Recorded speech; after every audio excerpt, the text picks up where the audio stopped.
Afternoon students, today I will start again 8th chapter air and water। इससे पहले मैंने आपको एक्सप्लेन किया था, आपका चैप्टर कंप्लीट नहीं हो पाया था। हम क्या पढ़ रहे थे?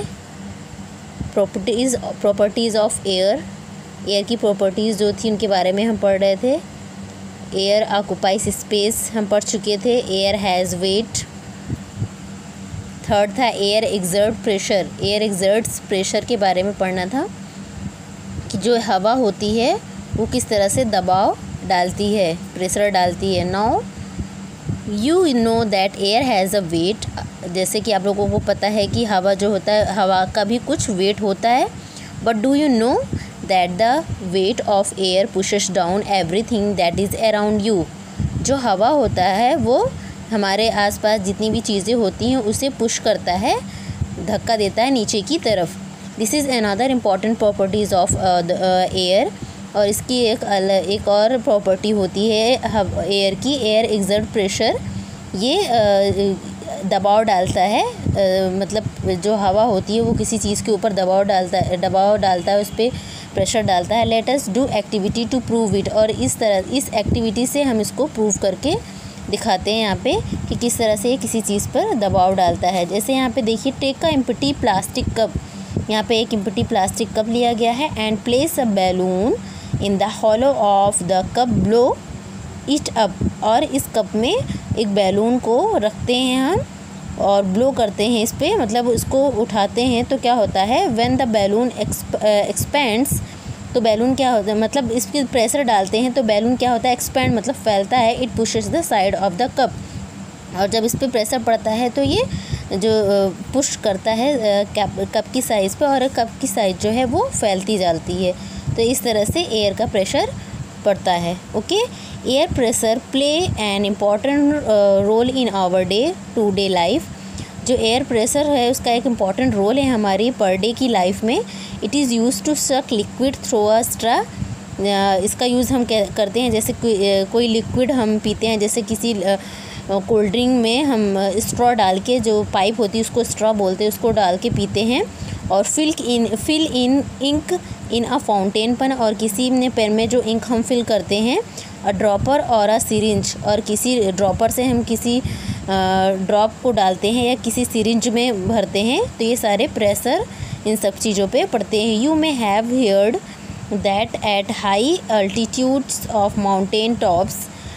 और ये कहाँ पे, हाई एल्टीट्यूड माउंटेन टॉप, जो टॉप का होता है वहाँ पे भी एयर का प्रेशर होता है। द एयर प्रेशर वहाँ पे कम होता है। जो हाई माउंटेन्स वगैरह हैं वहाँ के सबसे टॉप लेवल पे जो होता है वहाँ का एयर प्रेशर क्या होता है, रिड्यूसेस हो जाता है, मीन्स कम हो जाता है। Thus the amount of oxygen available.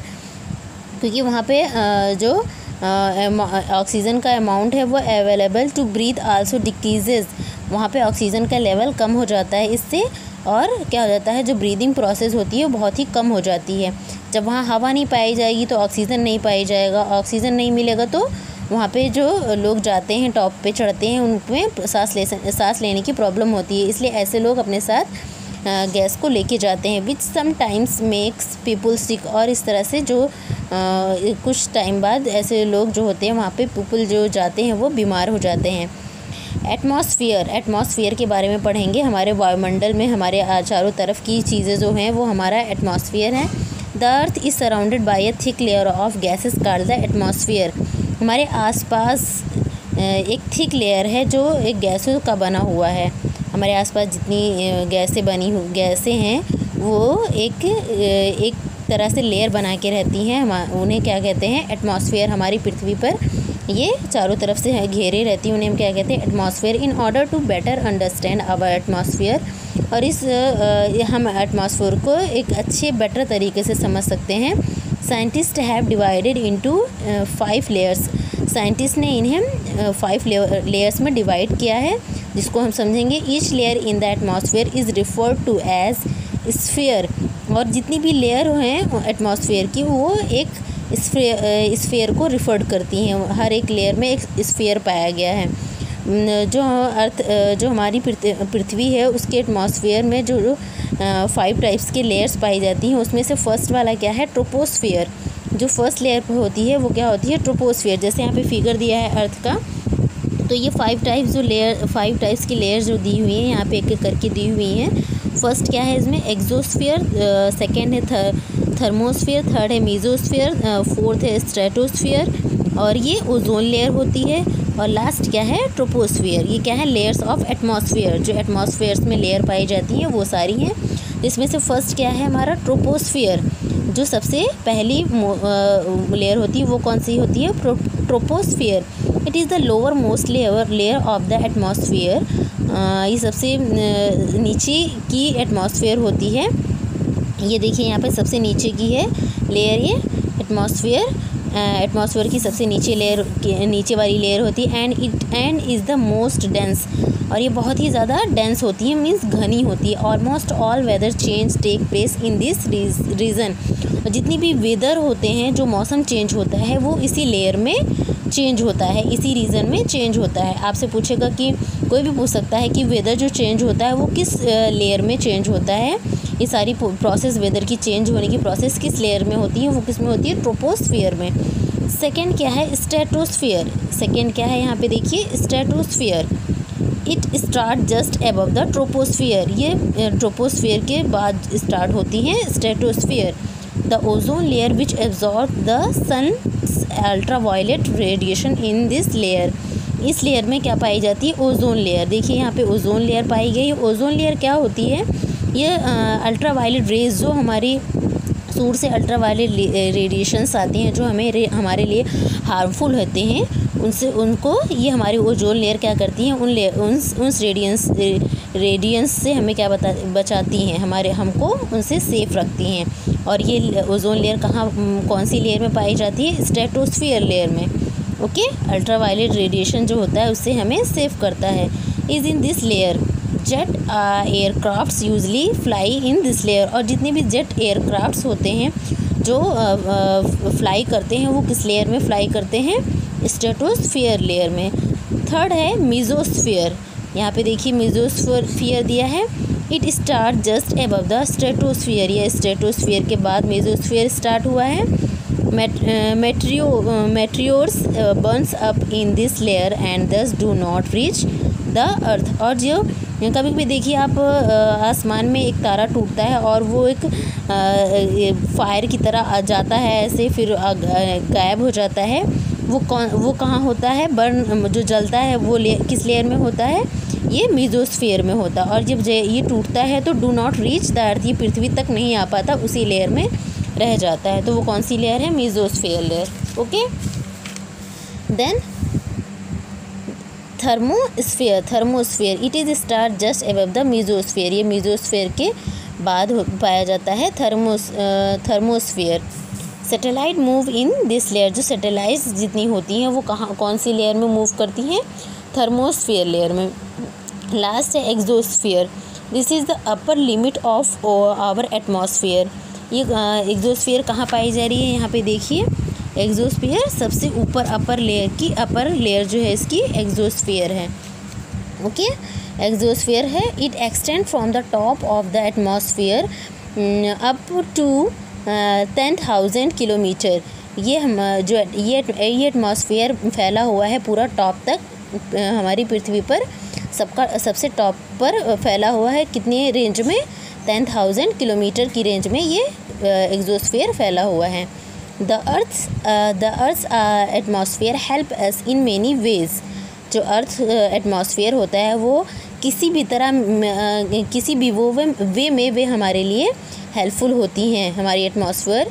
It blocks the sun's UV rays from reaching the earth. ये जो यूवी रेज आती हैं, जो अल्ट्रावायलेट रेज आती हैं, वो हमारे लिए हार्मफुल होती हैं। वो उनसे बचने के लिए हमें ये हेल्प करती है, हमारी पृथ्वी तक आने के लिए। ये जो एटमॉस्फेयर पाया जाता है, जो ये लेयर्स पाई जाती हैं, ये लेयर्स हमें उन यूवी रेज से बचाती हैं। These UV rays can cause various disease including skin cancer. और यूवी रेज क्या करते हैं, बहुत सारी डिजीज़ेस हो जाती हैं। अगर यूवी रेज हमसे टच हो जाए तो हमें बहुत सारी डिजीज़ेस हो जाती हैं, जैसे स्किन कैंसर हो जाता है। It also prevent meteors from reaching the earth surface. और जो तारा टूटता क्या है, मतलब जो एक गोले की तरह, आग के गोले की तरह आसमान में चलता है, वो हमारी पृथ्वी तक नहीं पहुंच पाता, पृथ्वी की सरफेस तक नहीं पहुंच पाता। तो वो किसकी हेल्प से नहीं पहुंच पाता? ये लेयर्स जो पाई जाती हैं उसकी हेल्प से नहीं पहुंच पाता। You have already read how the different gases present in the atmosphere. और हम लोगों ने पहले ही पढ़ चुका है कि डिफरेंट गैसेस पाई जाती हैं हमारी एटमॉस्फेयर में, जो यूज़फुल टू अस, जो हमारे लिए यूज़फुल होती हैं। Hence the atmosphere help the maintaining the right condition for our survival on the earth. और इसलिए एटमॉस्फेयर हमारे लिए बहुत ही हेल्पफुल होती हैं हर कंडीशन में हमें सर्वाइव करने के लिए, अर्थ पे हमें रहने के लिए ये बहुत ही हमें मेंटेन की रहती है, हर कंडीशन में हमें सर्वाइव करने के लिए हेल्प करती हैं। ओके, देन हम आते हैं, स्टार्ट करते हैं water and it's sources. Water और उसके सोर्सेज क्या हैं? Water is one of the most common substances on the earth covering over 70% of the surface of the earth. Water क्या है? एक तरह से बहुत ही मोस्ट इम्पॉर्टेंट सब्सटेंस है, मोस्ट इम्पॉर्टेंट सब्सटेंस है हमारी पृथ्वी पर। और ये हमारी पृथ्वी को कितने परसेंट से सरफेस से घिरा है? ये 70% जो है हमारी पृथ्वी पानी से ही घिरी हुई है। Water is found in sea, lakes, river, ponds, glacier, under the ground as well as in the air.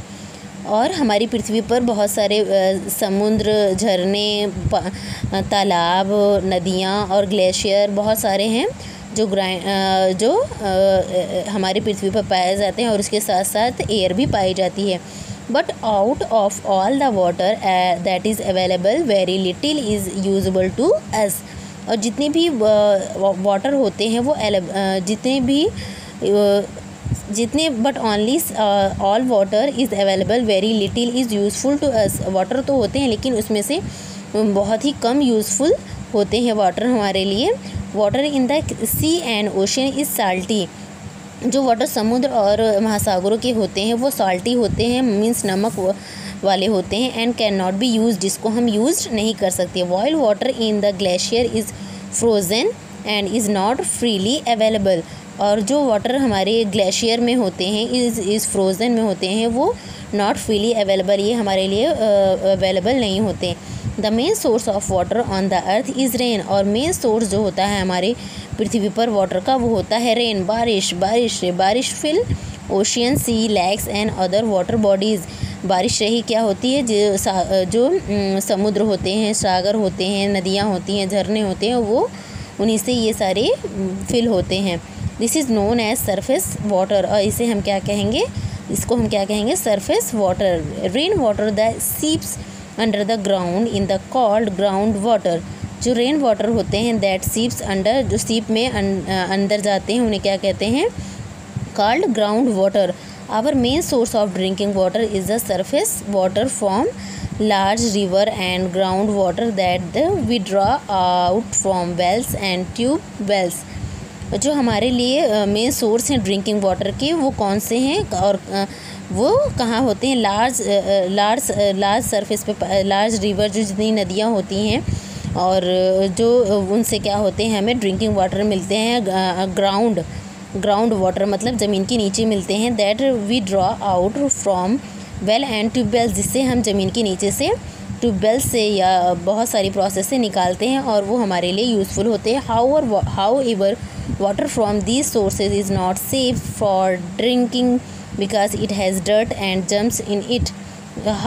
जबकि ये वाटर का जो सोर्सेज होते हैं इज़ नॉट सेफ़ होते हैं, ये सेफ़ नहीं होते, लेकिन ड्रिंकिंग करना हमें ज़रूरी है because it has dirt and germs in it, क्योंकि इनमें बहुत सारे डर्ट और जर्म्स भी होते हैं, इसलिए हमें उन्हें प्यूरिफाई करके पीना पड़ता है।